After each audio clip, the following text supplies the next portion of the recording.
ಮಾತನಾಡಲಾರ್ದ work ಮಾಡಿದಂತಹ ಸತೀಶ್ ಅವರು ಮತ್ತು ನಮ್ಮ ಸಿದ್ದರಾಮಯ್ಯನವರಂತೂ ಪೂರ್ತಿಯಾಗಿ ಬಾಗಲಕೋಟೆಗೆ ತೆಕ್ಕಾದಂಗೆ ಮಾಡಿದರು. ಹೀಗಾಗಿ ಅದು ಅಷ್ಟು ಸುಲಭಿಲ್ಲ ಚಾಲೆಂಜ್ ಮಾಡ್ರಿಗೆ ಅನ್ನುವಂಥ ಮಾತುಗಳು ಕೇಳಿ ಬರ್ತಾ ಇದ್ದಾವೆ. ಯಾರು ಗೆಲ್ತಾರ ಅದು ಹೌದು. ಬಾಗಲಕೋಟೆ ಗೆದ್ರೆ ಇವತ್ತು ಕ್ರೆಡಿಟ್ ಹೋಗೋದು ಯಾರಿಗೆ? BJP ಗೆದ್ರೆ ಹೋಗೋದು ನಮ್ಮ ಯತ್ನಾಳರು. ಯಾಕಂದ್ರೆ ಯತ್ನಾಳರು ಬಂದು ಸಾಕಷ್ಟು ಪ್ರಚಾರ ಮಾಡಿ ಅವರು ಯಾವುದೋ ಮಾತಾಡಿದರು.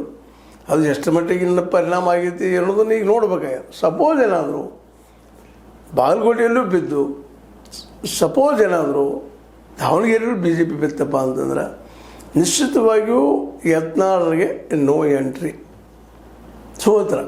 ಯಾಕಂತಂದ್ರೆ ಅವರು ಮಾತಾಡೋ ಮಾತುಗಳು ಕೇವಲ ಏನಪ್ಪ ಅಂದ್ರೆ ಅಲ್ಲಿ ಸೀಮಿತ ಪಡೆದಿರಲಿಲ್ಲ. ಚುನಾವಣೆ ಸಂದರ್ಭದಲ್ಲಿ ಬಾಗಲಕೋಟೆಯ ಸೀಮಿತ ಪಡೆದಿರಲಿಲ್ಲ.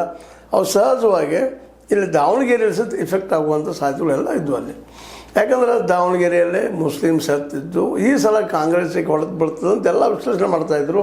ಇಂಥ ಸಂದರ್ಭದಲ್ಲೇ ಯತ್ನಾಳರು ಬಂದು ಮಾತನಾಡಿದ್ದು ಅಲ್ಲಿ ಮುಸಲ್ಮಾನರಿಗೆ ಒಂದು ಸ್ವಲ್ಪ